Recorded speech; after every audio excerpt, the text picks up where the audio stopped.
mistake about it. Nobody in this room has cooler pants than I do. I get comments every day about my crazy pants and shorts. People want to know where I get them, why I wear them. I've even had 3 separate women ask me to sign their babies. Alright, maybe the last thing wasn't a fact, but I seriously wear better pants than anyone else. The whole reason I started wearing these pants was because I'm a golfer. A golfer is that rare breed of human being who is the classiest of individuals while remaining zany and a little bit crazy.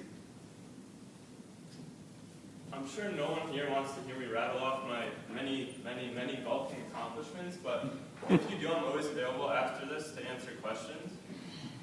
Most kids start a sport because their parents want them to. They maybe throw them on the ice when they're 3 years old and they don't let them off until they've learned how to skate. I know that's what my dad did with me. It turned out I wasn't made to be a hockey player or even a baseball player, not a football player, not a lacrosse player.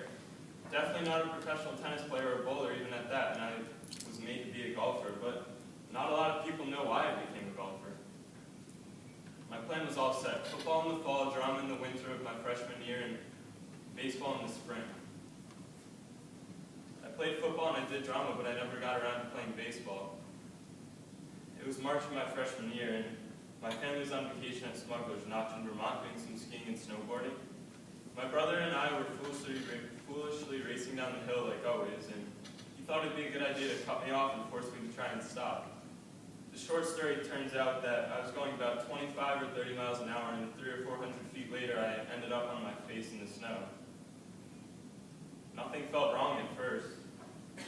I took the shuttle back to our room. I was fine snowboarding down the mountain, and I just laid on the couch for a few hours. I even insisted on going sledding that night. All I can recall is that I had a really bad stomachache, and I felt the most excruciating pain you have ever felt in your life whenever I laughed. So naturally, my dad pulled out every single joke he knew to try and make me laugh because he thought it was funny to hear me screaming and laughing at the same time.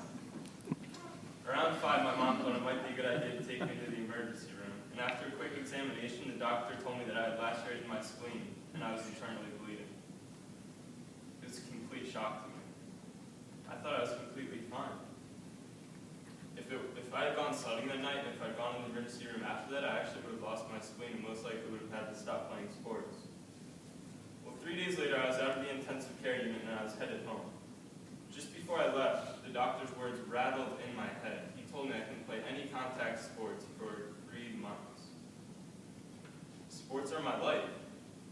They were what I do. I didn't know what I was going to do, so when I got back in the spring, I decided to play golf because that's the only sport I had a big interest in.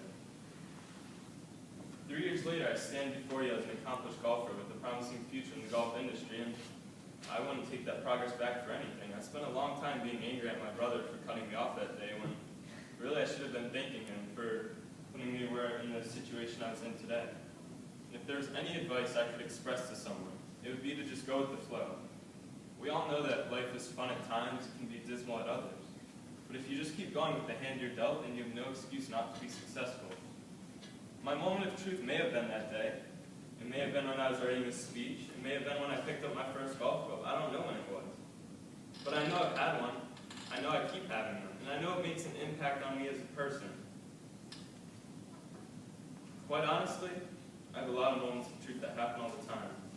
And I found out that it isn't the truth that matters as much as that sudden realization you get. I became a golfer because of one of my moments of truth. And it was the best thing that has ever happened.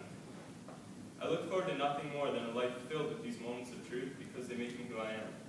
A golfer and an advocate for crazy things.